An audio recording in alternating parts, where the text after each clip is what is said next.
Benvinguts al Friki Online càpsula 940. Ens anem a Norma i ens anem a un clàssic de l'ABD. Un clàssic de la línia clara. Blake i Mortimer, integral 2, del senyor Edgar P. Jacob. Segon integral d'aquesta col·lecció que s'està traient, on jo crec que amb un tercer integral tindrem tota l'etapa de P. Jacobs. No ho sé, perquè queden 4 àlbums de l'etapa de P. Jacobs, l'últim és guió d'ell i el dibuix ja canvia, i a partir d'aquí ja començarem a canviar d'autors. O sigui, jo que amb un mes tindrem tancada aquesta primera etapa del creador de Blake i Mortimer, aquesta parella de policia i un detectiu que tenen aquestes 1000 aventures. D'entre de l'edició com l'altra amb llom de tela, format giant size, un format gran, més gran que un àlbum normal, i amb extras. Amb extras que ens comencen amb un pròleg d'Álvaro Pons i un altre de Jorge García. En aquests pròlegs trobarem il·lustracions inèdites, estan realment molt bé tots aquests dos pròlegs que ens situen totes les històries, on passen, quan passen i per què passen. També com es van publicant aquí, etc. I sobretot això, molts extras que faran les meravelles de tots els que en som fans. Extras on veiem això, esborranys, cobertes inèdites, il·lustracions especials. I aquí ja comencem, amb els 3 àlbums que conté aquesta recopilació. 3 àlbums que per mi 2 són dels millors de la sèrie. No he llegit tota la sèrie, ho reconec, però aquí hi ha 2 que em van flipar en el seu moment, me'ls he tornat a llegir i m'han tornat a flipar.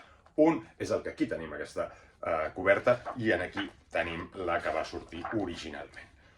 La marca amarilla. La marca amarilla, molt a la línia Fantomes, un dolent que no sabem qui és, que deixa aquesta marca a tots els llocs que va fent malifetes i que comença ni més ni menys que robant la corona del tresor d'Anglaterra, de la reina.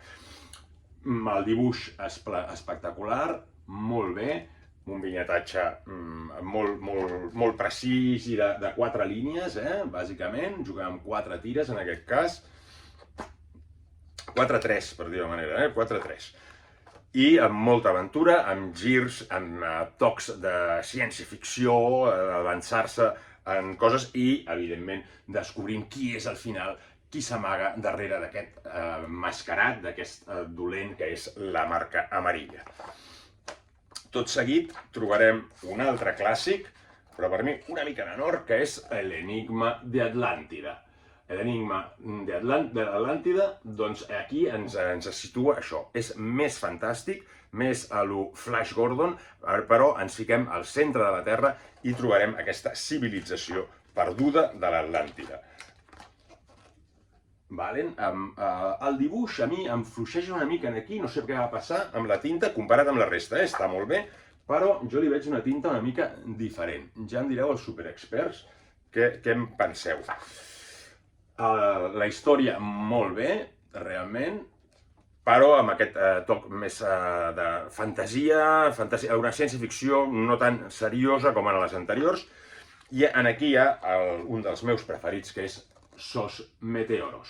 Sos Meteoros segueix funcionant exactament igual. Aquí ens situem a París, on el nostre amic Blake va a veure un company científic perquè hi ha uns canvis climàtics.